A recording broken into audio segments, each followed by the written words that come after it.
Bonjour, chers amis.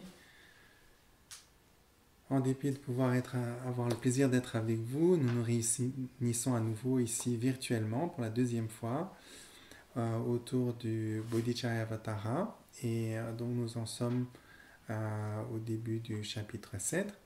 Mais avant de commencer, comme à chaque fois, je vous demande de bien vouloir m'accompagner dans la prise de refuge et la génération de la bodhicitta. C'est-à-dire ici formuler l'intention euh, de poursuivre l'étude de ce texte afin d'acquérir une meilleure connaissance de nos qualités, de notre potentiel, afin que nous puissions le développer ce potentiel, afin de venir en aide à tous les êtres sensibles sans exception. Sanje chu dan su ji chu nam la chang chu par do da ne chap su che da ge jin su ji be su nam chi ro lai ben chir sanje ru par shu sanje chu dan su ji chu nam la chang chu par do da ne chap su che Nage jinso jibe sunam jin ro la penchir sanje ro par shu sanje che dan so ji cho nam la chang chu par do da ne jab su chi Nage jinso jibe sunam jin ro la penchir sanje ro par shu sem jen tam je dewa tan devi jo tan dembar chur ji dongar tan dongar ji jo tan chawar chur ji dongar mebe dewa tamba tan menjar war chur ji nirin chadan tan charvi tan nyom chenpo la nebar chur ji Jomden de jambe yang la chang tsar lo Kange lo zhu jim ni zhen zhen ni dar nam da rab sarve Chi ni tun kyun chi shin si chi ni che tokar le bam zin Kang da si be tsar ma ri mun tu ma tong ra chi sarve Rozo kyun la pu chi tar tse yin la chu chu yang ten song Ru dar che ro nyu mo ni long le che cha ro ro si chin ma ri mu sar tong ra nyu Chi ni chun tse ra zhe nam de ne ta chin sa chu tar sun yun tun li so je se tu yu ko Chu ra chu dan chu ni jen zhe da lu mun sren jan be yang la du Tse den chu ji chen ra bu sri ji da lu te mo mun ba rab sren Ka tang ten chu shun lu to pa yi Lu zhu po be hang wa tsar du sar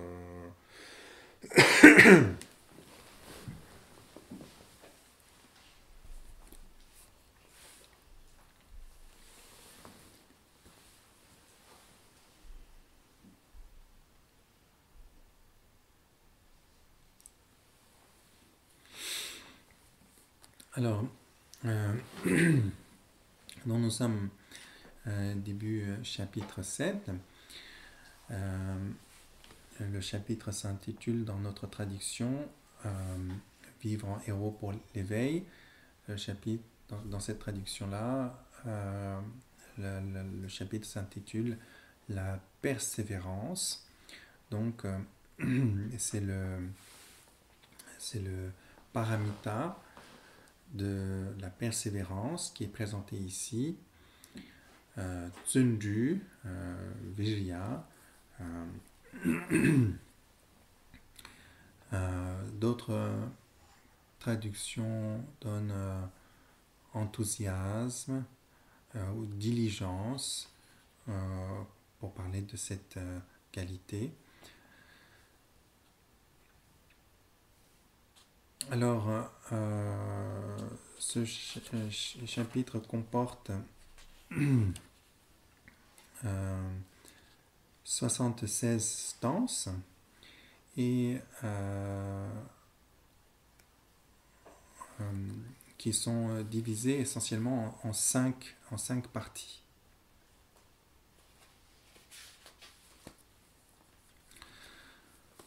Donc nous avons précédemment regardé le chapitre sur la longanimité,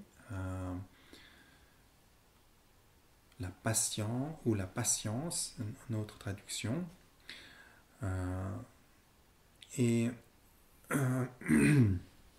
nous avons vu l'importance là de ne jamais, face à l'adversité, à la souffrance, aux difficultés, de laisser place ou donner naissance à l'aversion, à la colère, à la haine, au ressentiment, car cela, en quelque sorte, est la véritable source de la souffrance, c'est-à-dire dès lors que le ressentiment, la haine s'élève en notre esprit, à cet instant même, eh bien, nous sommes déjà en train de faire l'expérience du mal-être, et tout ce que nous entreprenons sous l'influence de l'aversion et de la haine engendre de la souffrance à l'égard d'autrui comme à soi-même, c'est-à-dire immédiatement, eh bien,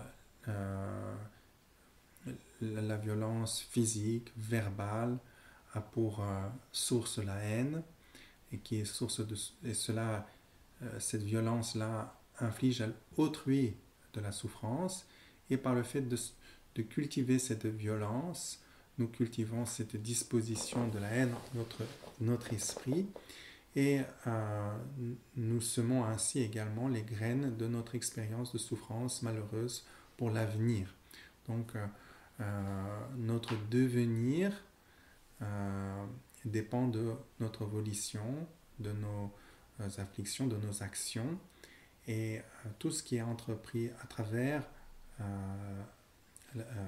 l'aversion engendre immédiatement, et pour notre avenir, pour notre devenir également, du mal-être, ainsi que du mal-être autour de nous. C'est un peu comme, comment dirais-je, la haine, c'est un peu comme la piqûre d'une abeille.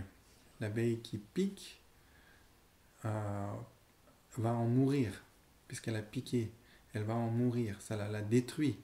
Elle pique pour se protéger, mais en fait, elle se tue par cet acte, en plus d'infliger de la souffrance à la personne qu'elle pique. Donc, cela peut être un peu une image de la haine. Donc, on voit là comment on ne peut pas trouver quiétude, bien-être, tant que l'on est susceptible de ne pas rester dans la sérénité et de réagir face à l'adversité. Donc en fait, la haine, c'est pas quelque chose qui a une force indépendante, c'est quelque chose qui se lève face à des circonstances adverses, et bien que nous puissions être dans une attitude altruiste, bienveillante à l'égard des autres êtres sensibles, eh bien les circonstances d'adversité peuvent interrompre cette attitude. C'est-à-dire bien que, par exemple, on ait fait la promesse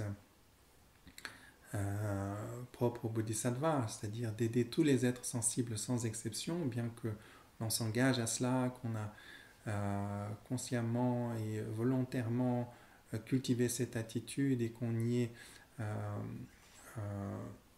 particulièrement, si je puis dire, c'est quelque chose que c'est une, disons, une perspective que nous tenons particulièrement en estime, de cultiver la bodhicitta. Malgré cela, eh bien, les circonstances adverses peuvent faire que eh bien, la haine s'élève, et qu'on l'on veuille faire du mal et de nuire à d'autres êtres sensibles. Donc toute notre perspective est quelque part interrompue, et quand on regarde bien en fait comment ça se passe, c'est-à-dire c'est en fait souvent c'est la souffrance, l'adversité que l'on subit qui déclenche la haine en nous, qui déclenche l'aversion, parce qu'on n'arrive pas à accepter cette adversité. Donc la longanimité, la patience, c'est en quelque sorte de savoir accepter. Accepter, c'est aussi savoir ne pas être en quelque sorte euh, envahi par ou être sous l'influence de la souffrance extérieure, de pouvoir, comment dirais-je, on pourrait utiliser le terme endurer, mais dans le mot endurer, il y a l'idée que l'on souffre quelque part. Ici, c'est le fait de pouvoir faire face à l'adversité. Certes, il y a peut-être un aspect de la souffrance. La maladie peut être la souffrance. Quand on reçoit des coups, quand on nous insulte, ce n'est rien d'agréable. Mais si on arrive à rester serein quelque part, cette souffrance nous atteint moins. Et donc c'est cette capacité à faire face à cela. Et donc il y a la possibilité, parce qu'il y a cette sérénité, d'une certaine joie et d'une certaine continuité dans la pratique. C'est ainsi que, si je puis dire, la persévérance suit en fait la, la patience. Si on n'a pas la patience ou la longanimité, eh bien, euh, notre, notre effort, notre diligence, euh, notre vigueur, en quelque sorte, dans notre enthousiasme dans la pratique va être interrompu. Les circonstances adverses, la souffrance vont faire que on va pas pouvoir être dans cette attitude de bienveillance. C'est ainsi que si on est doté de longanimité ou de shanti, alors on est capable de vijaya. On peut s'appliquer à l'enthousiasme.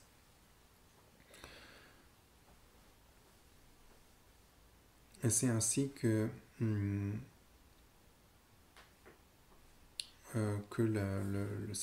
ce point-là succède au point précédent, au chapitre précédent, un peu dans ce sens.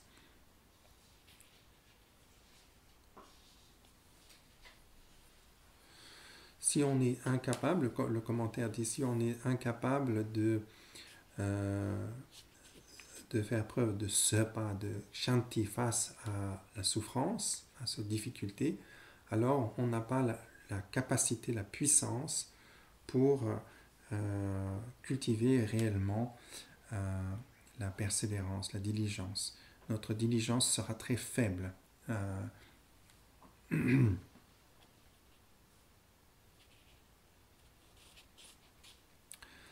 Alors, ce chapitre est divisé en 5 grandes parties. Donc, la première partie,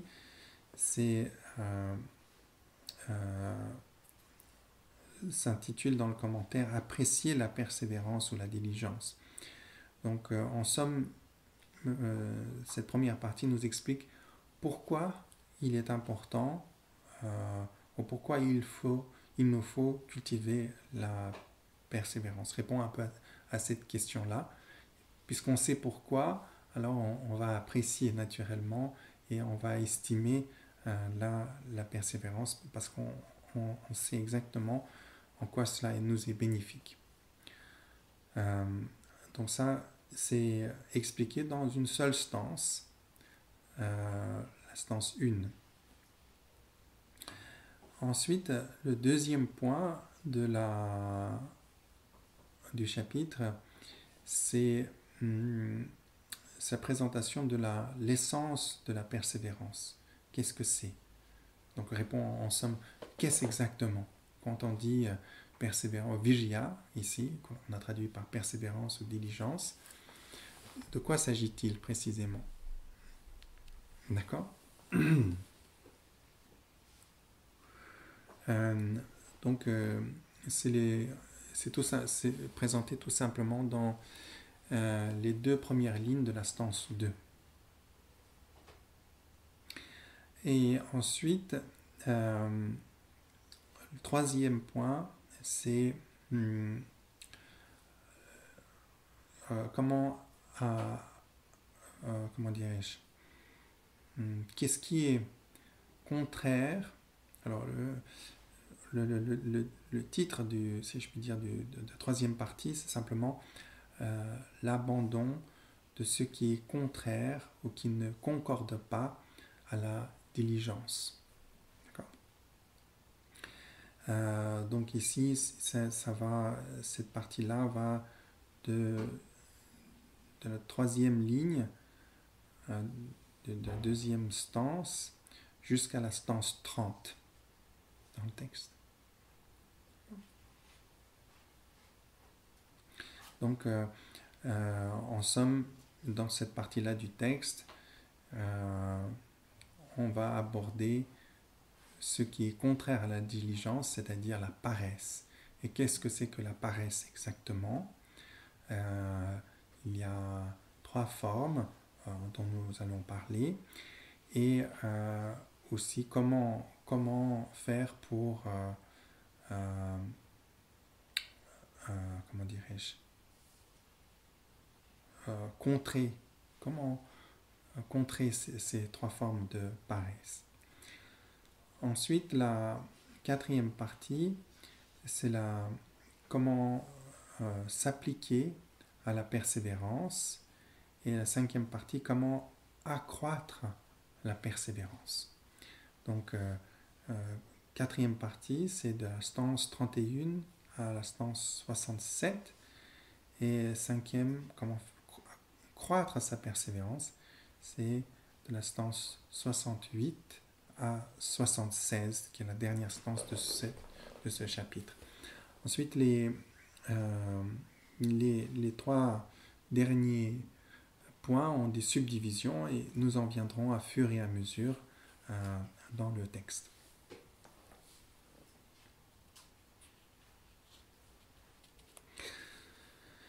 Alors, donc partie 1, je reviens au début, partie 1. Donc, pourquoi faut-il estimer la persévérance? Donc, pourquoi la persévérance est importante, on pourrait dire aussi.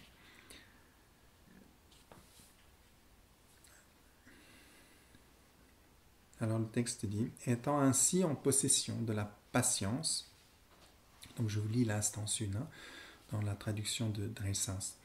Ainsi étant en possession de la patience, je dois cultiver la persévérance, car l'éveil réside en celui qui est énergique. Comme le mouvement en l'absence de vent, sans persévérance, le mérite ne s'élève pas. Donc l'importance de en d'autres termes, l'importance de la patience, c'est que grâce à elle, on peut cultiver la persévérance. Aussi, sans la persévérance, il est difficile de même cultiver la patience. Donc ici, c'est-à-dire, si on ne trouve pas... donc, vous voyez ici, il y a une des compréhensions de la patience, quand on dit par exemple en français endurer, c'est-à-dire prenez votre mal en patience, un peu, souffrez, voilà, acceptez de souffrir. Mais ici, quelque part, la souffrance est transcendée parce qu'on voit, on trouve la félicité, le bien-être dans l'absence de mécontentement, de ressentiment. Donc il y a une joie à rester dans la sérénité et de ne pas donner prise au ressentiment. C'est en ce sens-là que aussi la patience est impossible sans la persévérance. La persévérance, c'est la joie, c'est le plaisir que l'on prend dans la vertu. Donc si on ne trouve pas le plaisir dans la patience, il est difficile de cultiver la patience. Donc quelque part, comme on voit dans l'expérience les dégâts que fait la haine, eh bien, toutes les circonstances, les difficultés qui font déclencher la haine, c'est très facile de les accepter. Puisque en les acceptant, je trouve en fait une plus grande félicité, un plus grand bien-être dans la sérénité de mon esprit.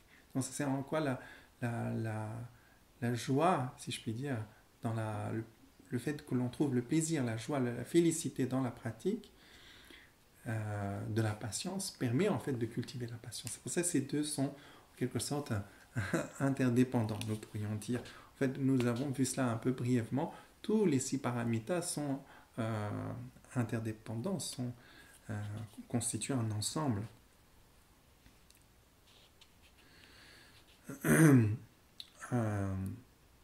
Donc c'est pour ça, ainsi étant en possession de la patience, je dois cultiver la persévérance. Donc, c'est pour commenter cette ligne.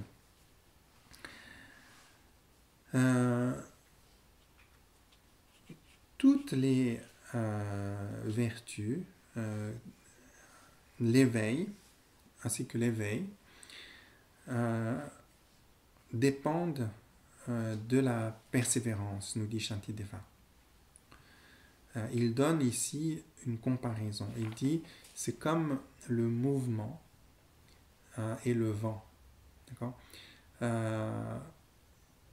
S'il n'y a pas, en d'autres termes, s'il n'y a pas de vent, il n'y a pas de mouvement. On peut imaginer, par exemple, peut-être un drapeau. D'accord ? Le drapeau ne va pas bouger en l'absence de vent. Rien ne se passe. Donc, de la même manière, en fait, la vertu, tous les mérites, l'éveil ne peuvent s'accomplir sans cet enthousiasme. Et cet enthousiasme vient du fait que l'on trouve plaisir dans la vertu, parce qu'on voit le bienfait de la vertu, le bienfait des pratiques. Donc ici, un peu parenthèse personnelle, certaines personnes abordent la pratique comme étant une sorte de devoir, d'obligation, de sacrifice. Je vais souffrir et plus tard, je serai récompensé, ou à ma mort, je serai récompensé par quelqu'un, etc. On a beaucoup cette perspective-là. Cela peut venir d'a priori, différents a priori que l'on a, peu importe. La réalité est que on voit très bien que c'est quelque chose qui est dépourvu d'enthousiasme. D'accord ? C'est une pratique qui est dépourvue d'enthousiasme. C'est quelque chose que l'on fait, qu'on s'oblige à faire à contre-cœur, presque, parce qu'on pense que c'est quelque chose de bien. Il n'y a pas d'enthousiasme. Or, la diligence, c'est l'enthousiasme. Il y a un exemple, par exemple, que j'aime bien utiliser par rapport aux jeunes d'aujourd'hui, qui aiment beaucoup les jeux vidéo. D'accord ? Les gens prennent du plaisir dans le jeu vidéo, à tel point qu'ils oublient de manger, ils oublient de dormir, ils peuvent jouer les jeux vidéo 24 heures sur 24, 7 jours sur 7 en réseau, dormir vraiment très très peu, et ils n'éprouvent aucune fatigue à le faire. Parce qu'ils ont une telle joie et plaisir. Enfin, bon, j'exagère peut-être un peu, mais on voit un peu de cela, c'est parce qu'il y a un enthousiasme, ils trouvent un tel plaisir. Enfin, là, c'est presque de l'addiction dans la pratique, dans leur jeu. Donc voilà, ça vous donne une image, certes imparfaite de l'enthousiasme, mais c'est pas quelque chose que l'on fait à contre-cœur, avec obligation. Si, par exemple, on prenait des gens qui n'aimaient pas les jeux de vidéo et on les obligeait comme ça à ne pas dormir, à manger très peu, etc., c'est régime qui serait associé à la torture. D'accord ? Mais ici, les enfants font ça, enfin, les jeunes font ça, comment dirais-je, volontairement, de plein cœur. Donc, on peut mettre en comparaison, c'est-à-dire si on trouve le plaisir dans la patience, eh bien, pour le pratiquant, cela n'apparaît pas comme une obligation. Au contraire, c'est là où il trouve sérénité et bienfait. Donc en somme, toutes ces pratiques, que ce soit la générosité, la discipline éthique, la patience, la diligence, etc., toutes ces qualités, la méditation, la sagesse, sont des choses qui sont dites qualités pas arbitrairement, par décret du Bouddha ou par conviction et, comment dirais-je, dogme bouddhique. Toutes ces qualités sont réellement source de bien-être et sont source d'une félicité, d'un plaisir qui est bien plus grand que les plaisirs qu'on acquiert à travers, si je puis dire, l'agenda de l'ego.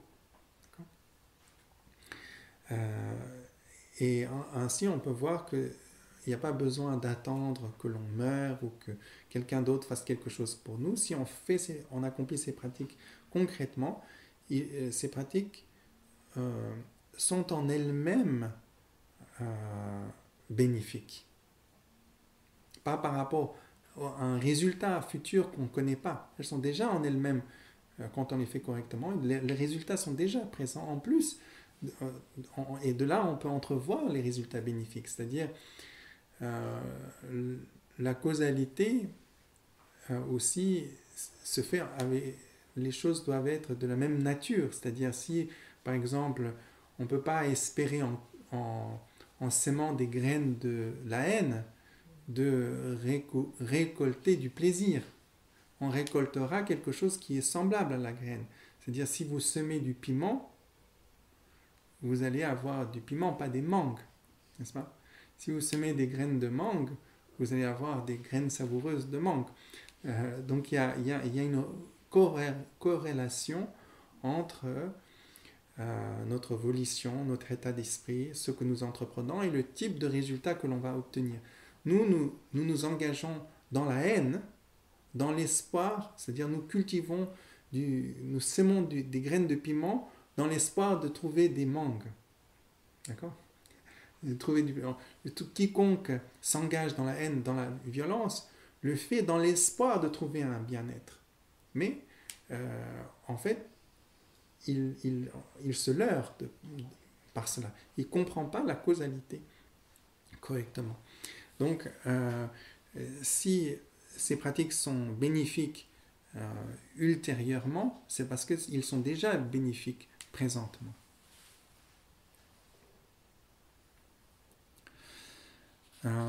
Donc ainsi, s'il n'y a pas cet enthousiasme, cette appréciation, eh bien dans ce cas-là, il n'y a pas de réelle application. Donc d'abord, cet enthousiasme peut venir simplement de notre compréhension de la pratique, de l'écoute de l'enseignement. Il y a un attrait, et à fur et à mesure que l'on pratique, on voit les bienfaits directement. C'est quelque chose que nous observons directement. C'est pas quelque chose qu'on nous a dit. Vous voyez, si on vous dit la méditation c'est une grande félicité, si vous n'avez pas fait l'expérience, vous ne le savez pas, c'est oui dire. Alors que vous pratiquez, vous voyez directement les bienfaits, et cela accroît également notre enthousiasme. C'est-à-dire, on sait concrètement, on n'a pas besoin, c'est pas sur la base d'une explication qu'on nous a donnée. Donc, que ce soit l'éveil, que ce soit l'accomplissement des vertus, tout cela dépend de cet enthousiasme. Et sans cet enthousiasme, eh bien, il n'y a pas la possibilité vraiment d'accroître les vertus, d'atteindre l'éveil. Et Shantideva ici donne cette image comme en l'absence de vent, il n'y a pas de mouvement. Donc, il y a une citation dans le commentaire de Paotsula Chenwa du Sagarimati Paripricha Sutra, donc le sutra reçu par Sagaramati, c'est le nom d'un bodhisattva qui signifie océan d'intelligence. Et dans ce sutra, le Bouddha enseigne que le paresseux ne possède ni de la générosité à la sagesse est absent chez le paresseux. Le paresseux ne peut accomplir le bien d'autrui. Pour le paresseux, l'éveil est lointain.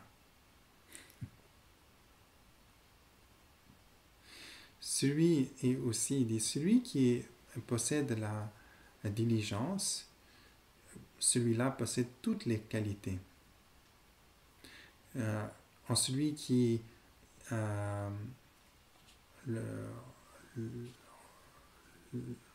en celui chez qui la diligence ou la persévérance est présent, en celui-là, l'éveil est présent. Voilà, donc ça c'est pourquoi faut-il, en somme, cultiver la diligence. Et c'est sans elle, eh bien, il n'y a pas de progrès, il n'y a pas de possibilité de développer les qualités, d'accéder à l'éveil. Et en ce sens, c'est une qualité qui est sous-jacent à toutes les autres paramitas, que ce soit la générosité, que la discipline éthique, comme nous avons vu également la patience, mais également pour la méditation, pour la sagesse.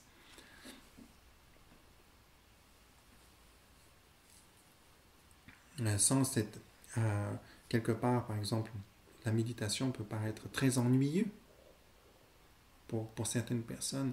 Aller méditer, c'est comme s'asseoir pour ne rien faire, rien penser. C'est presque pareil, comme une torture. C'est un camp de concentration. On est obligé de se concentrer. Et c'est très pénible, c'est très difficile.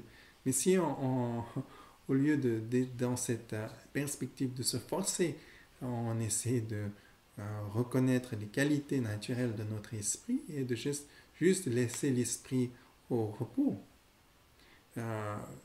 Pas dans l'agitation en fait de l'esprit. La distraction, c'est pas le repos de l'esprit. C'est encore, comment dirais-je, troubler l'esprit. Il n'y a pas de réelle félicité là. Il y a un semblant de félicité. La réelle félicité vient quand l'esprit est réellement stable, serein, reste immobile. Et là, la félicité naturelle de l'esprit se manifeste.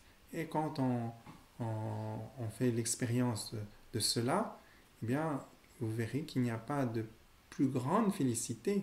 Il y a un naturel enthousiasme qui va venir. Et au fur et à mesure que on apprécie cela, au fur et à mesure, notre esprit devient de plus en plus stable. Et c'est ainsi que, par la persévérance, la méditation est aussi possible.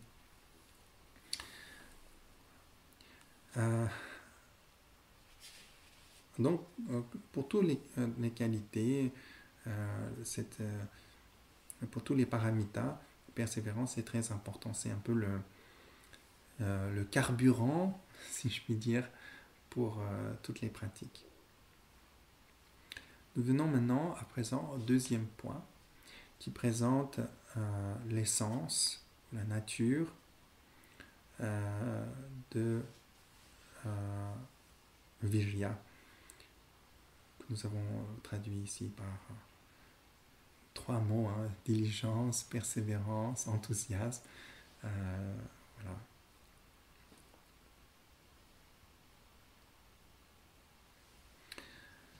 Alors,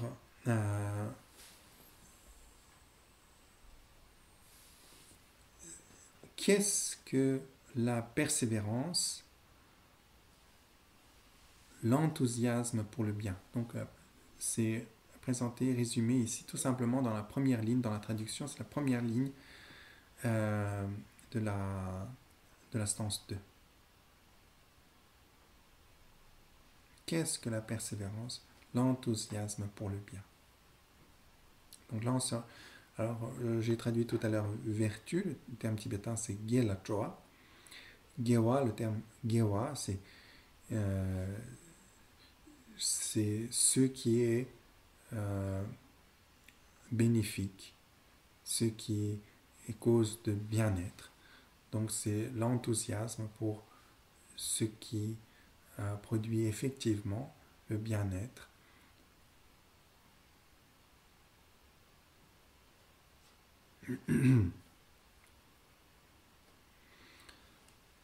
Nous pouvons ainsi penser, a priori, quand on entend par exemple le terme de persévérance, qu'il s'agit de s'appliquer, donc dans le de s'appliquer à une activité avec ardeur, par exemple, avec force. C'est d'ailleurs le sens que nous donnons à la persévérance ordinairement. Persévérer, c'est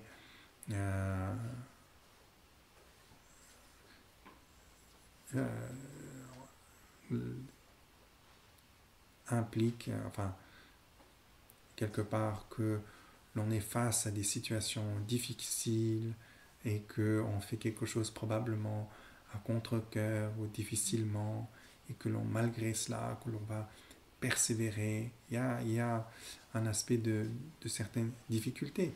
Certes, on retrouve un peu ce sens aussi, c'est-à-dire, ça ne veut pas dire qu'il ne faut pas faire d'efforts, mais cet effort, plus on voit les qualités du bien-être, moins cela semble un effort, plus on le fait avec joie.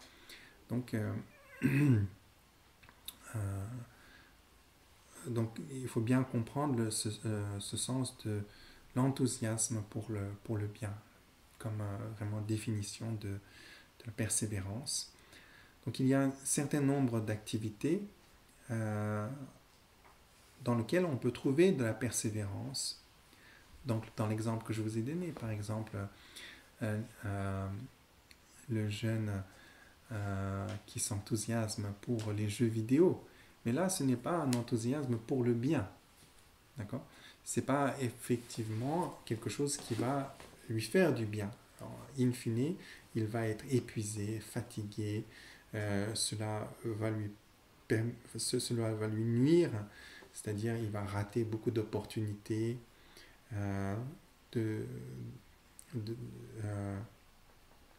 Il va, comment dirais-je,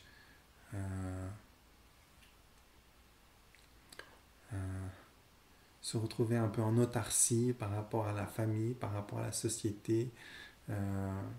L'homme, il va devenir un homme des cavernes des temps modernes. Les cheveux, les ongles poussent, on ne se lave plus, etc. Donc c'est mauvais pour sa santé physique, psychique, sociale. In fine, bien qu'il s'enthousiasme, ce n'est pas quelque chose qui est pour quelque chose qui est bénéfique. Au contraire, il peut développer aussi des pulsions peut-être négatives s'il s'agit de passer sa journée à tirer sur d'autres personnes, etc., comme c'est le cas dans beaucoup de ces jeux. Donc, c'est une petite parenthèse. Hein. C'est mes commentaires personnels, pardonnez-moi.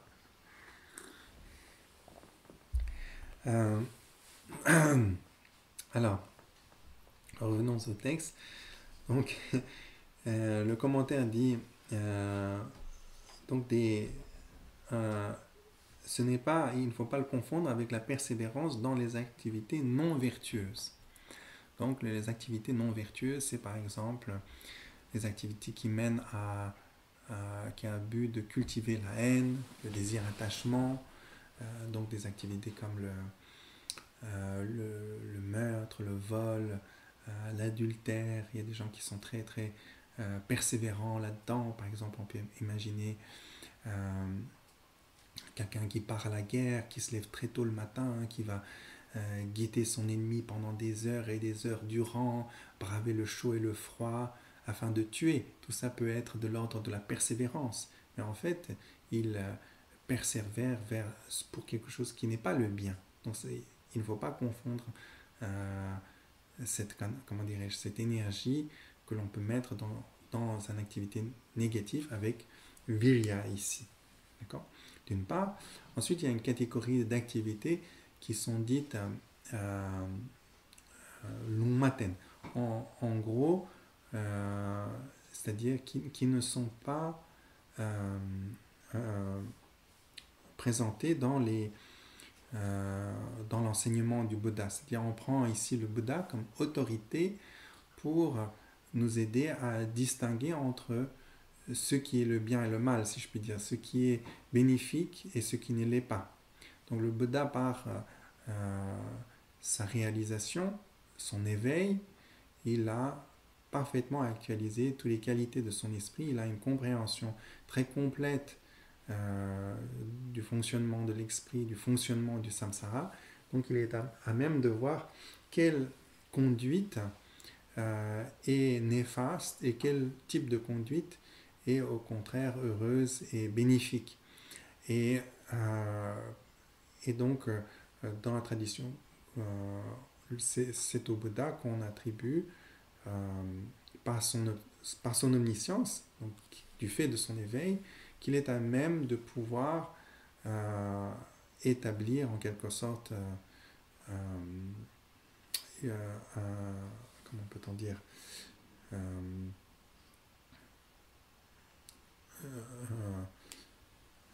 dit-on en français, nous donner une ligne directrice par rapport à ce qu'il faut éviter, ce qu'il faut... donc par exemple, le Vinaya, qui en somme présente les règles de vie par lesquelles on peut être un pratiquant et vivre en harmonie avec la société, avec les autres. Seul un Bouddha peut ainsi établir le Vinaya.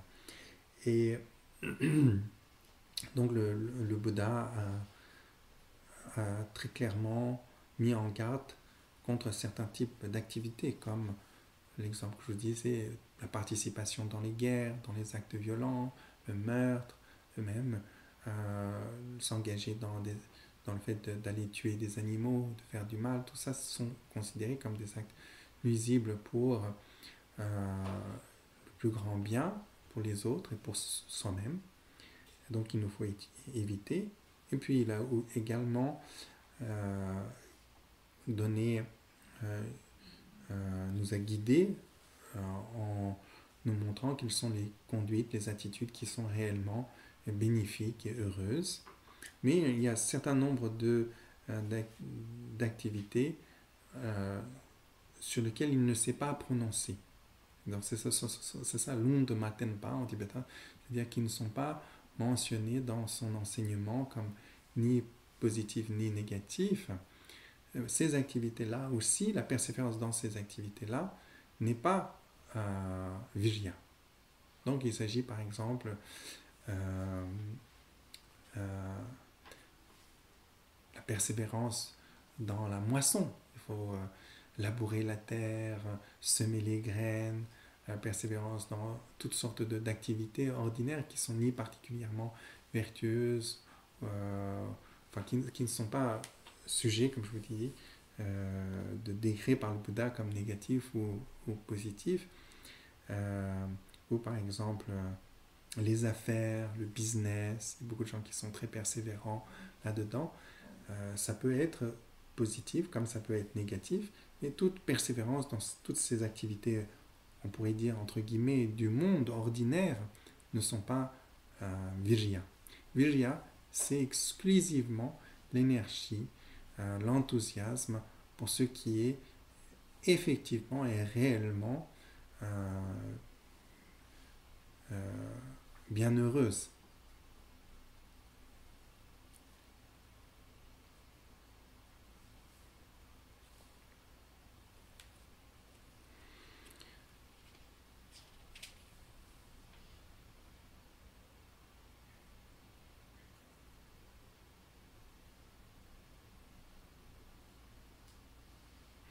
Donc, il y a plusieurs citations qui répètent un peu la même chose. Donc, je juste laisse vous résumer la dernière citation, qui est en fait une citation d'un autre commentaire indien sur le Bodhicharyavatara, qui dit simplement que la persévérance, c'est le plaisir dans l'étude et dans les pratiques comme la générosité, la discipline éthique, le plaisir dans ce qui est non vertueux, c'est la paresse. Donc, par exemple, même dans l'exemple que nous avons donné, celui qui va braver le froid et le chaud, la faim, pour aller tuer son ennemi, peut avoir une apparence de persévérance. On va dire qu'il est persévérant ordinairement dans le langage courant, mais dans le cadre de la pratique bouddhique, en fait, il ne fait preuve que de paresse. C'est attachement à ce qui est non vertueux. Voilà la distinction qu'il faut importante à retenir. D'accord? Bien. Maintenant, nous venons au troisième point, qui est l'abandon de ce qui ne concorde pas à la persévérance, ce qui est contraire, en d'autres termes, à la persévérance.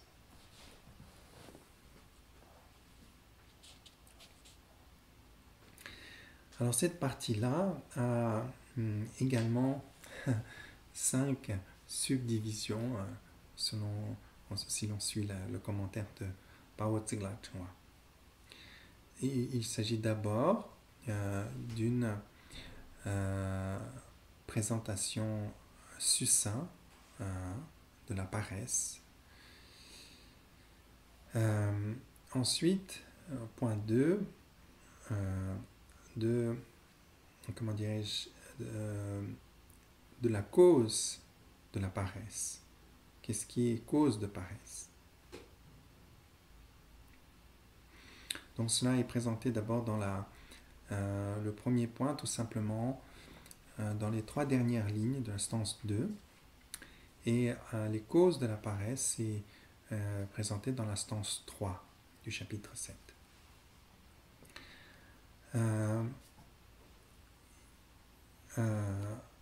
Ensuite, il y a 3 autres points. Comment abandonner? Alors, donc, il faut expliquer ici peut-être les 3 formes de paresse. Donc, chacun des formes de paresse sont traitées. D'accord? La première forme de paresse, c'est la paresse qui est l'oisivité ou la fainéantise. D'accord? La deuxième forme de paresse, c'est l'enthousiasme pour la non-vertu, l'attachement à ce qui est négatif, non-vertueux, qui est nuisible pour soi et autrui, l'attachement à cela.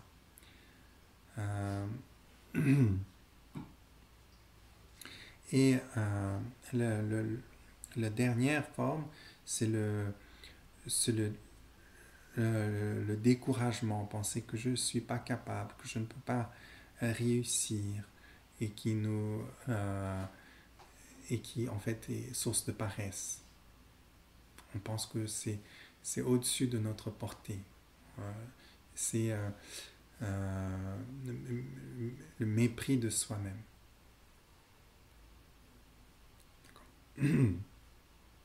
Donc, il y a une partie consacrée à chacun de ces 3 paresses. Comment contrer ces 3 formes de paresse? Comment remédier, en d'autres termes, à ces 3 formes de paresse?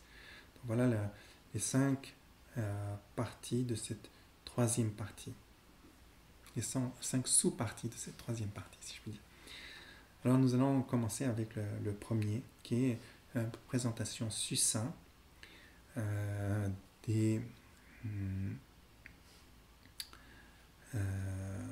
de la paresse. Alors, décrivons ces facteurs contraires, les facteurs contraires, alors, ce qui ne concorde pas. Qu'est-ce qui ne concorde pas avec la persévérance. Décrivons ce qui est contraire, on pourrait dire, à la persévérance. La paresse, l'attachement au mal, le découragement et le mépris de soi. Donc quand on regarde un peu Excusez-moi, donc ça c'est le texte. Quand on regarde le texte lui-même, on a l'impression qu'il y a 4 formes de paresse.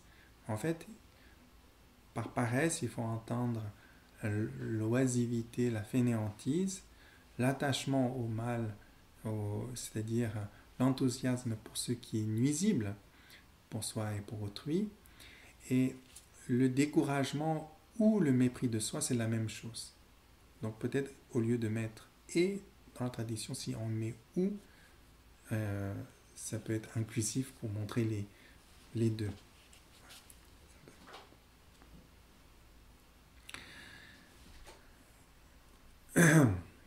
Alors,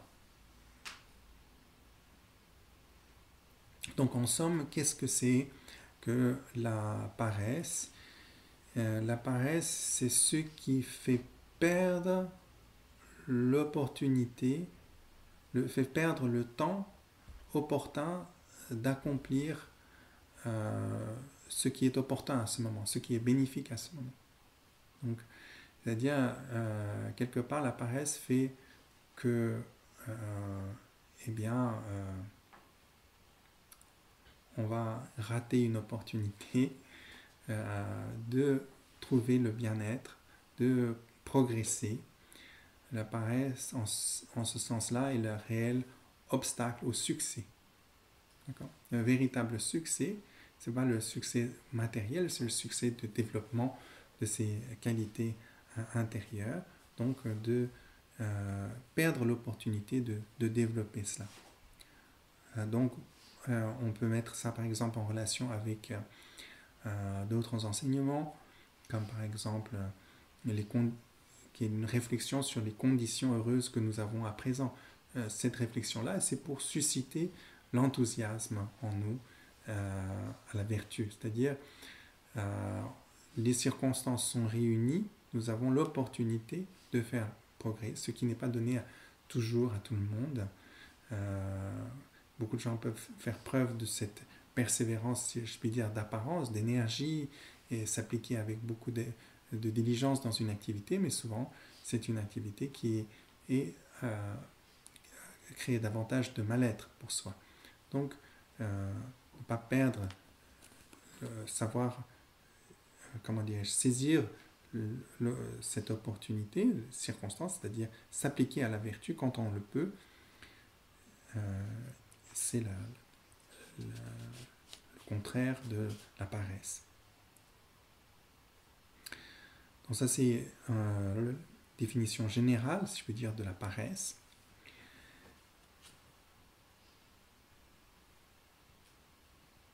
Donc le fait de paresse, ce qui nous fait perdre notre temps, perdre l'opportunité de progresser. Cela se décline, donc, comme je vous disais tout à l'heure, dans la fainéantise ou la loisivité, c'est-à-dire c'est le fait de manquer de prudence. Il faut mettre ça en relation avec paryepa. On a dit apramada en sanskrit, paryepa. Donc, c'est le fait d'être consciencieux, de savoir, on a dit, un peu reconnaître le danger et donc d'être appliqué et attentif. Et le contraire, en quelque sorte, c'est d'être un peu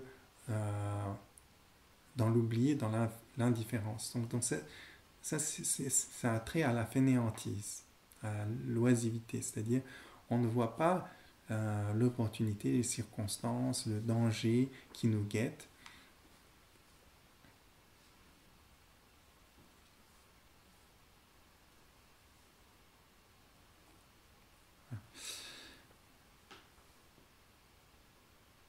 Donc c'est rester dans l'imprudence, se laisser aller dans l'imprudence et donc du coup dans le, le rien faire, de pas accomplir de vertu, l'oisiveté. Ensuite, il y a l'enthousiasme pour, je vais le traduire ainsi, l'enthousiasme pour ce qui est nuisible, les actes nuisibles à soi et nuisibles pour autrui. Parfois, cela est appelé l'attachement à une conduite dite inférieure. C'est-à-dire inférieure en ce sens que c'est la conduite délaissée par les sages, conduite considérée comme vaine et futile, inutile par les sages. C'est en ce sens-là que c'est utilisé comme inférieur parce que pas bénéfique. Et troisièmement, le mépris de soi, c'est-à-dire ici on considérera c'est au-dessus de ma portée, j'en suis incapable, je ne peux pas, et donc c'est manquer de courage, d'enthousiasme, de pas se sentir capable de faire, etc. Ça aussi, donc ces trois-là sont entraves au véritable développement de vijaya, de la diligence.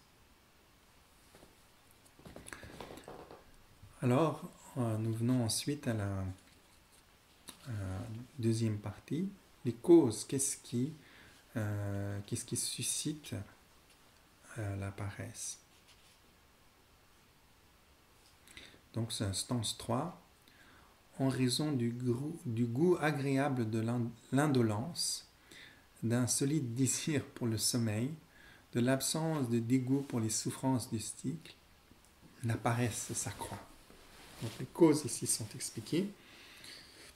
C'est-à-dire que on éprouve, on a ressenti le bien-être de l'oisiveté. Il y a quelque chose, quand on s'allonge, on dort, on fait rien, il y a une sorte de plaisir qui est là et on prend goût à cela, on l'apprécie, hein, on a goûté à cette félicité, on devient attaché à ça. Donc, un solide désir pour le sommeil, c'est-à-dire ici, c'est la soif du sommeil. On a envie d'être endormi, d'avoir rien à penser, d'être absent, il y a un attachement à cela. Donc tout cela, c'est en fait ce qui nous encourage dans l'oisiveté, la fainéantise, si je puis dire. Et ensuite, ne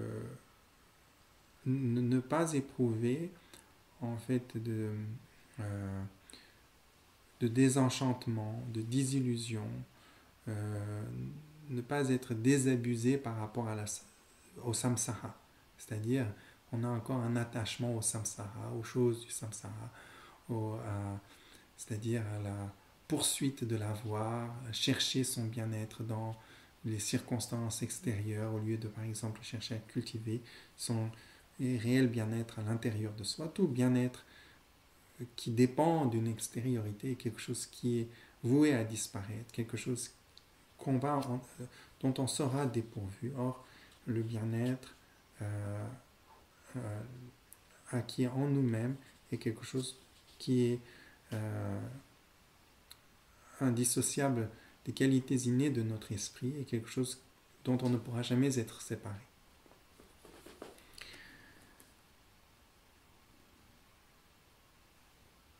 Donc je commente un peu cette stance, si vous voulez. Donc, le simple fait d'apprécier ne rien faire, de concevoir comme félicité la l'oisiveté, la fainéantise, de trouver du plaisir dans le fait de s'allonger, de dormir et de rien faire, euh, et d'être attaché à ça. C'est cela et de ne pas voir en cela un défaut, quelque chose où on perd son temps. Tout cela, c'est à cause de paresse.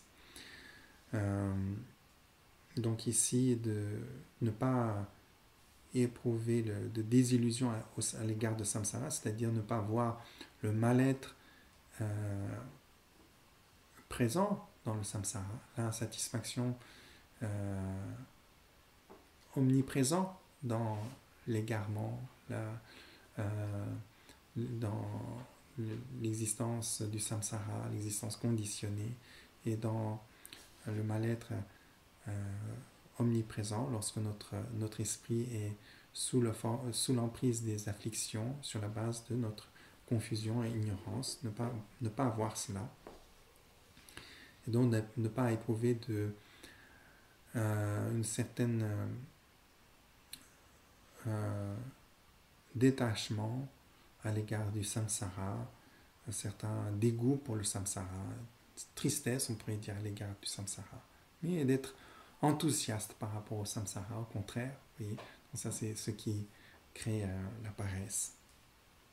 Donc, en somme, ici aussi, ne pas être abusé par notre biais cognitif de la permanence de la vie, ne pas voir sa mortalité, que l'on est fragile, que l'on va mourir, ne pas comprendre la causalité entre nos actes et notre devenir. Donc tout cela contribue à la paresse. Voilà, donc maintenant le troisième point. Alors, je vais vous lire le texte en français.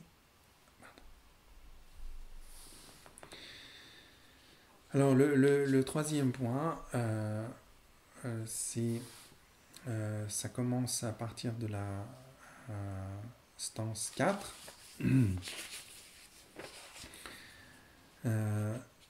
et va jusqu'à la stance 14. Donc ici, ce troisième point traite des remèdes à l'oisivité. Hein. Comment remédier à l'oisivité? Et en fait, il y a deux stratégies, hein, si je puis dire. D'abord, une réflexion, une méditation sur la mort. Donc cela est présenté de la stance 4 à la stance 10. Et ensuite, d'une réflexion sur la causalité des actes et du mal-être possible dans nos vies futures, dans nos renaissances futures, la perpétuation du samsara. Donc, ces deux méditations vont remédier à notre oisivité.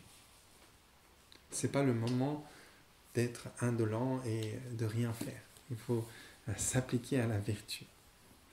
Donc, on va regarder ça.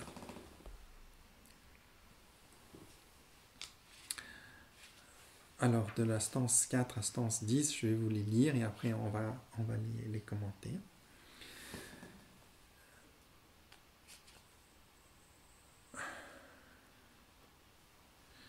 Pris dans les raies des passions, tombé dans le filet des naissances, comment n'ai-je pas encore compris que je suis entré dans la gueule du Seigneur de la mort?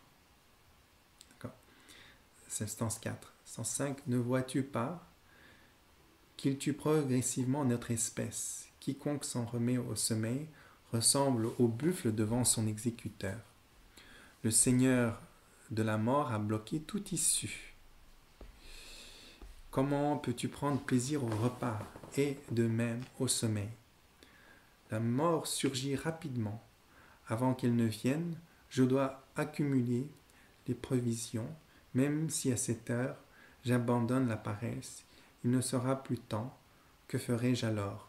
Ceci reste à faire, ceci est commencé, et ceci à moitié accompli, mais survient soudain le Seigneur de la mort, et la pensée « Ah, je suis perdu ». Le visage ruisselant de larmes, les yeux rougis par le chagrin, mes proches perdront tout espoir, tandis que je verrai la face des messagers de Yama. Torturé par le souvenir de mes fautes, entendant les clameurs des enfers, terrifié, le corps souillé de mes ordures, que ferais-je dans cet état de folie? Voilà. Donc c'est une image un peu terrifiante qui nous est présentée ici. Donc reprenons alors un peu ces circonstances.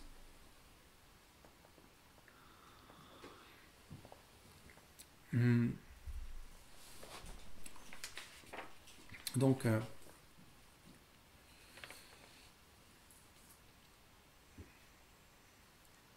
la stance 4, en essence, nous montre que la mort est certaine, est inévitable. Que puisqu'on est né, puisqu'on a pris naissance, la naissance nous prédestine à la mort. Il n'y a personne qui soit né qui ne soit voué à mourir. Donc le simple fait d'être né nous destine à la mort. Donc c'est ça en quelque sorte l'image qui est présente.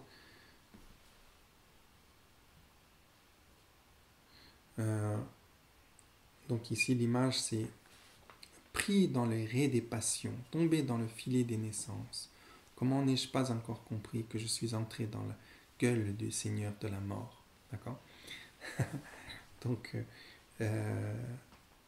il y a un pêcheur qui nous a attrapés avec son filet. Qui est ce pêcheur? Ce pêcheur, c'est nos afflictions, notre attirance, notre aversion, notre ignorance. Donc, c'est lui le pêcheur. C'est notre égarement fondamental, saisi de « je », qui permet le saisi de l'autre, cette dualité, cet attachement au jeu, à l'autre,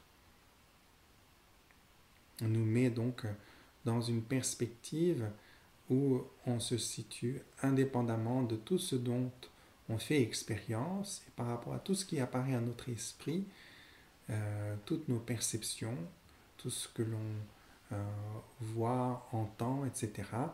Nous l'éprouvons, nous avons un ressenti à l'égard de cela. Certaines choses nous apparaissent comme plaisantes, d'autres déplaisantes, d'autres neutres.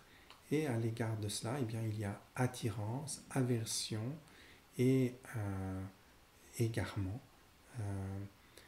Donc, ça c'est le pécheur. Et qui sont ces afflictions. Et il nous a attrapés dans un filet. Quel est le filet? Le filet, c'est les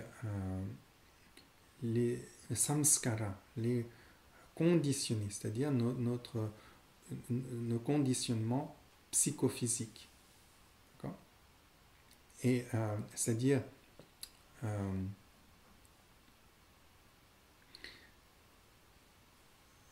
c'est les facteurs conditionnants, la force conditionnante, c'est-à-dire le pécheur, les afflictions, nous a attrapés avec un filet. Le filet, c'est en fait le karma, en fait la volition. D'accord? C'est la force conditionnante. Karma, c'est ce qui nous conditionne, qui crée notre disposition psychophysique présente. Donc c'est cette force qui, en quelque sorte, nous enchaîne, qui nous lie, qui est en somme le filet. Et nous lie dans quoi? Nous lie dans la naissance, une des 4 formes de naissance possibles, qui est par exemple naissance à travers une matrice, la naissance spontanée. Donc ça, c'est la vision traditionnelle présentée dans le bouddhisme, ou l'ovoparité, ou la naissance miraculeuse. En somme, on voit les différentes espèces naître de différentes manières.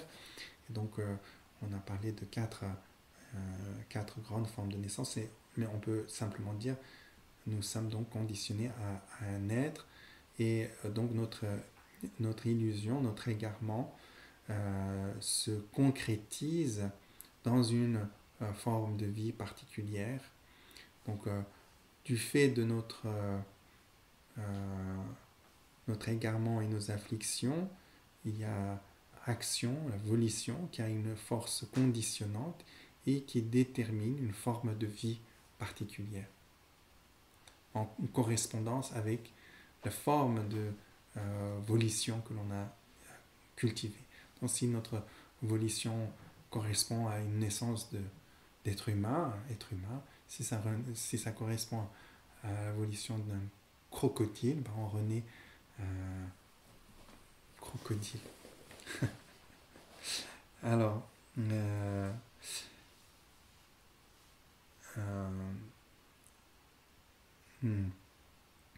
donc on est ainsi attrapé, donc on est tenu par cette naissance.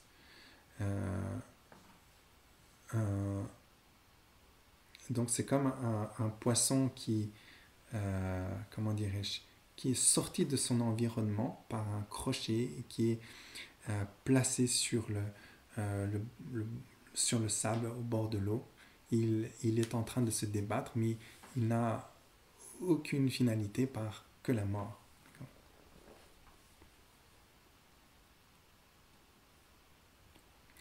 Donc en somme ici, nous ne sommes pas différents, c'est-à-dire,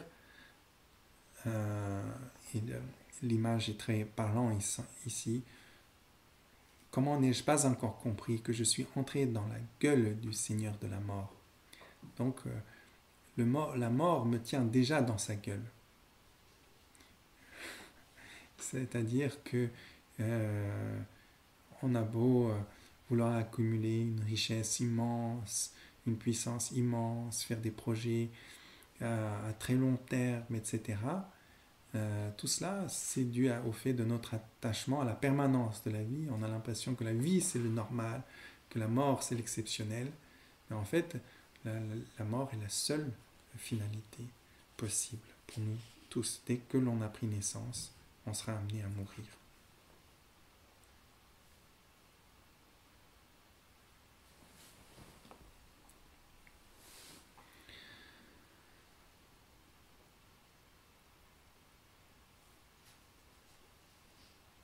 Donc, on ne peut pas y échapper à la mort. Mais peut-être on ne le croit pas. On se dit, c'est peut-être possible. Aujourd'hui, on fait beaucoup d'efforts dans ils appellent ça bioengineering, la mécanique biologique. Hein. On va essayer d'allonger la vie. La mort, la vieillesse est considérée comme une maladie qu'on peut peut-être guérir. Donc on a ce genre d'espoir, mais même si l'on peut prolonger la vie peut-être, la mort est inévitable. Et donc, donc on peut peut-être avoir cet espoir, ce faux espoir, dire la science est beaucoup avancée aujourd'hui, peut-être je pourrais vivre indéfiniment, peut-être je pourrais vivre 500 ans, 1000 ans, etc. Mais le fait est que la réalité est que regardez les êtres de votre propre espèce, d'accord ? Les autres êtres humains, ils sont en train de mourir tous les jours, chaque jour. Malgré ces espoirs que l'on peut avoir, la réalité est que l'on meurt. Et comme nous-mêmes à présent, ces personnes-là également étaient attachées à ce biais cognitif de la permanence de la vie. Eux aussi n'y croyaient pas vraiment à la mort.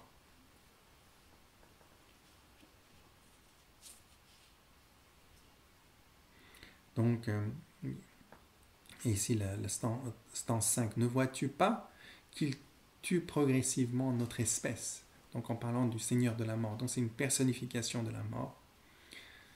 Donc, c'est Yama, qui est ainsi nommé. Il personnifie la mort. Quiconque s'en remet au sommeil ressemble au buffle devant son exécuteur. D'accord. Donc ici,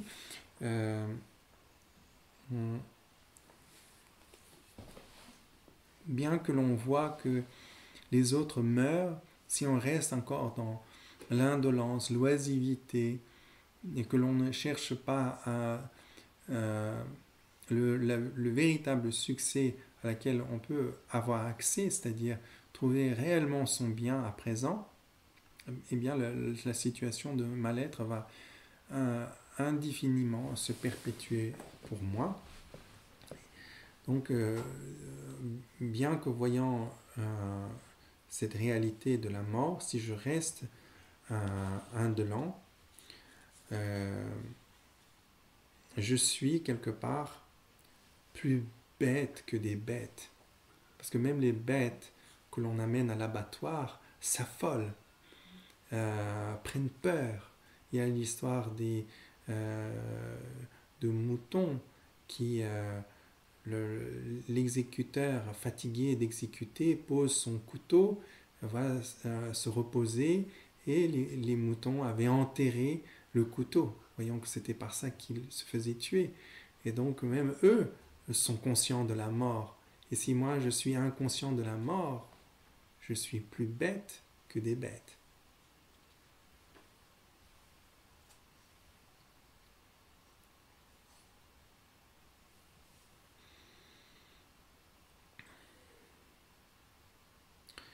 Certaines bêtes prennent tellement peur à la vue de la mort que leur cœur s'arrête et qu'ils en meurent. D'autres crient, hurlent, ils ont des larmes, et par tout moyen ils essayent d'échapper à la mort. Que nous n'ayons pas la moindre crainte à l'égard de la mort, à l'égard de la perpétuation du mal-être, et que nous ne faisons rien par rapport à ce qui est essentiellement bénéfique pour nous-mêmes, et que nous restons indolents face à l'imminence de la mort.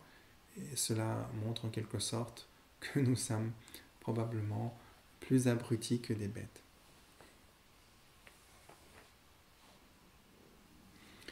Et en fait, il y a une stance que Paul Tsulachan met ici dans le commentaire, il dit il n'y a pas de lieu où on puisse aller où on peut échapper à la mort. On peut aller, on peut créer le bunker le plus solide du monde et s'assurer de toutes les ressources pour vivre, que ce soit en termes de nourriture, de médicaments, etc. La mort viendra là aussi. Il n'y a pas un lieu sur la terre et dans les cieux, dans l'espace, où on peut échapper à la mort. Donc, il y a une stance qui dit cela exactement. Il n'y a pas de lieu où on peut échapper à la mort, que ce soit dans l'espace, au fond de l'océan, dans le fond des montagnes. On peut aller partout se cacher, on ne pourra pas échapper à la mort. Et cela nous emmène ensuite à le Seigneur de la mort a bloqué toute issue et guette. Donc,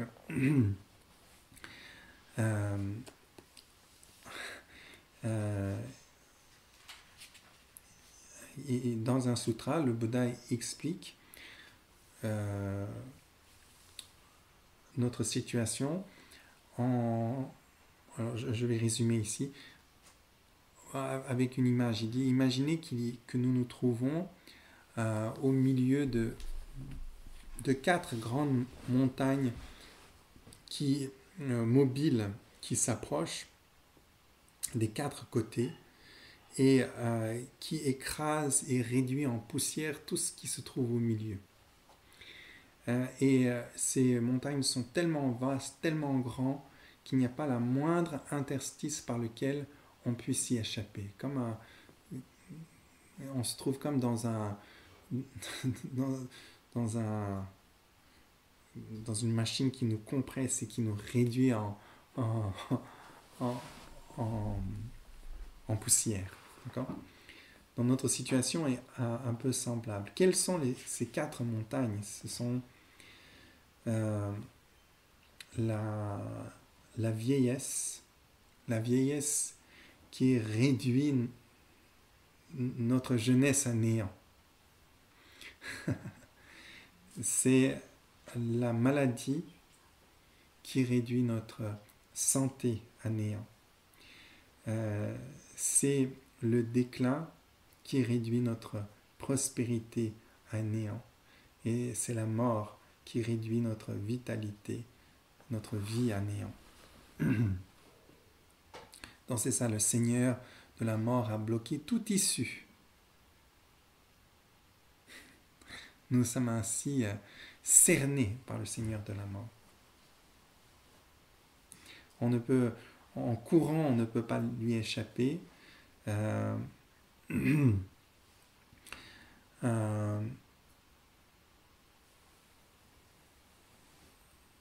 Le Seigneur de la mort nous poursuit inexorablement. Chaque seconde qui passe, nous sommes une seconde plus près de la mort.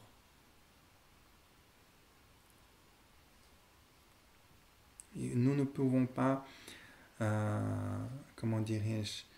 reculer la mort avec notre puissance, avec notre fortune, avec quoi que ce soit.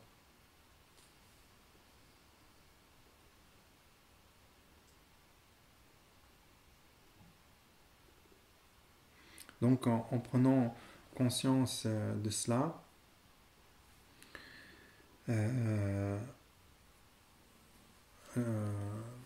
ni notre force, ni notre richesse, ni rien peut, arrêter la progression de la mort. Chaque seconde, on se rapproche de la mort. Il n'y a rien qu'on puisse faire par rapport à cela. C'est inexorable. Et prenant conscience de cela, peut-on réellement juste s'attacher à l'oisiveté et au plaisir de simplement manger et dormir, juste à la consommation. Quel bien la consommation en elle-même peut-il nous apporter ? Il n'y a rien, c'est que de l'insatisfaction. Donc le point important ici aussi à comprendre, c'est que souvent, je pense, une des choses qui nous... Donc ça c'est un peu un commentaire que j'ajoute ici, mais qui est important. Je pense qu'une des choses qui nous font le plus attacher à l'oisiveté, etc., c'est le plaisir des sens, c'est-à-dire il y a un attachement à un certain bien-être.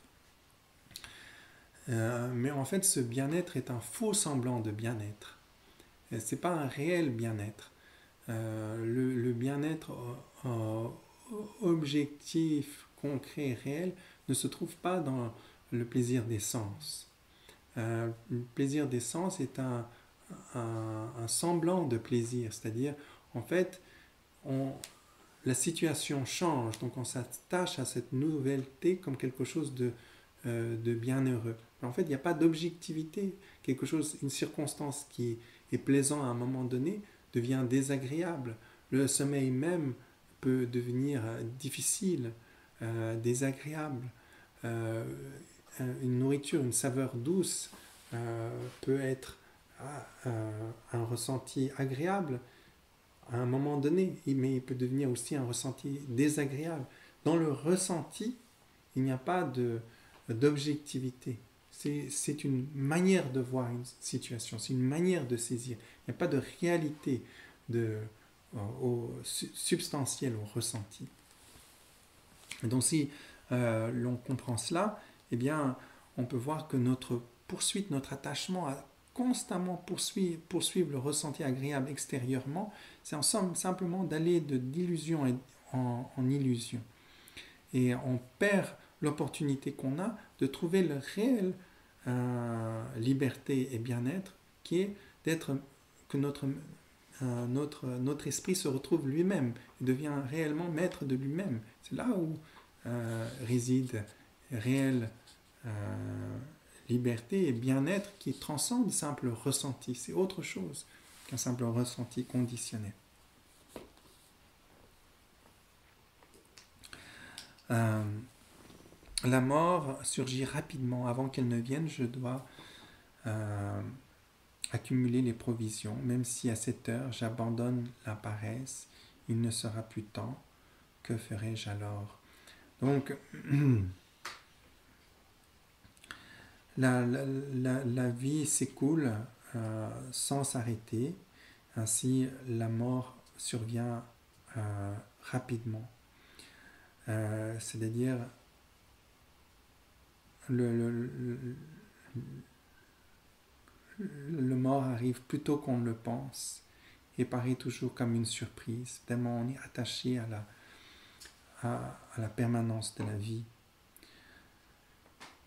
La mort n'attend pas qu'on ait fini de faire ce que l'on a commencé.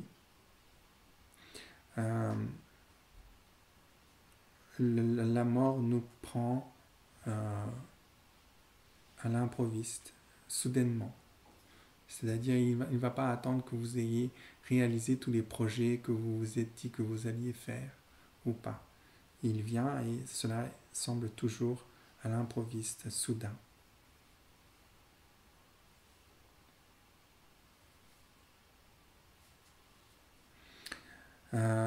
Et le moment où la mort survient, eh bien, tout ce à quoi on était attaché, tout ce à quoi on a consacré son temps, son effort, ce corps, cette vie, sa famille, ses biens, tout cela, nous devons le laisser. Il n'y a rien que l'on puisse emporter avec soi. On peut être le plus puissant des rois, entouré par des milliers de serviteurs, une armée extraordinaire. Ils ne pourront pas arrêter la mort. On peut être la personne la plus riche, on ne peut pas soudoyer la mort. Rien ne peut arrêter la mort, et quand elle survient, la perte de tout cela, la perte de voir tout laisser derrière, est source de ressentiment, de perte, ne sachant pas où aller, on est effrayé par l'inconnu de la mort. Les personnes qui nous entourent, les personnes qui nous aiment sont pris par le chagrin, ils pleurent, etc. C'est un moment de grande tristesse pour eux, comme pour nous en quelque sorte.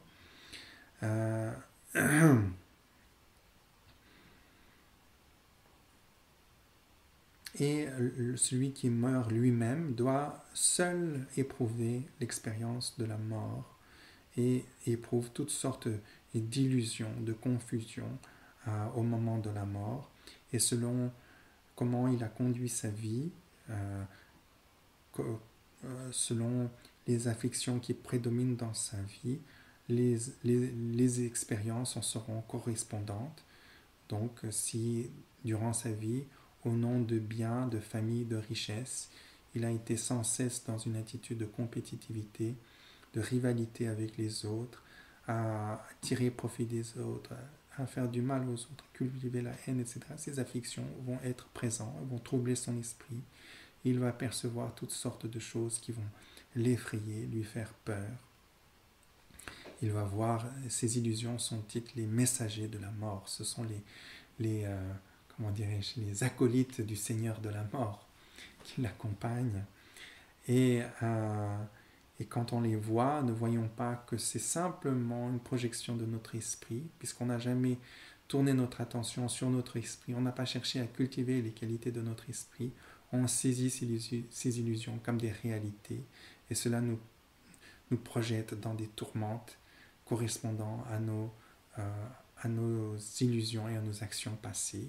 Et ainsi, on voit l'expérience de l'état intermédiaire et qui se concrétise ensuite par des prises de renaissance, et l'illusion se perpétue et ensuite ce cycle continue, c'est-à-dire l'illusion ne s'épuise pas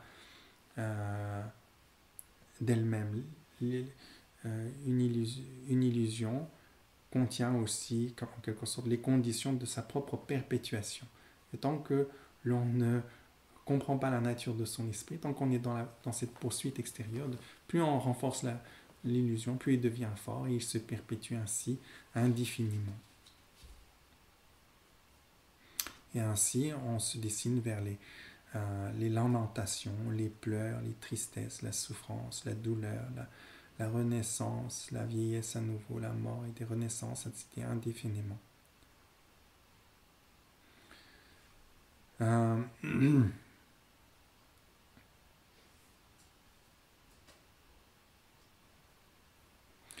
Au moment le jour de la mort arrivé, c'est alors soudainement qu'on se rend compte peut-être de ce qu'il aurait fallu faire. On a soudainement de la persévérance que nous n'avions pas. Tout le temps que nous avions auparavant, avant de mourir, nous étions dans l'oisivité. Et le jour de la mort arrivé, s'approchant, réalisant, là on veut pratiquer, là on veut méditer, là on veut être vertueux. Mais c'est presque trop tard. Il ne faut pas attendre ce dernier moment. Il faut commencer dès à présent à s'appliquer à la vertu. Donc voilà, je conclus pour ce matin cette troisième partie. Et ensuite, nous allons regarder la première subdivision de cette troisième partie. Et puis nous regarderons la deuxième subdivision et les parties suivantes cet après-midi. Je vous remercie pour votre attention et je vous prie, comme d'habitude, de bien vouloir m'accompagner dans la dédicace des mérites. Sunam di tamche zibanye toni nyepe ranam pumchin chega naji balap trupa sibe tsole rowa.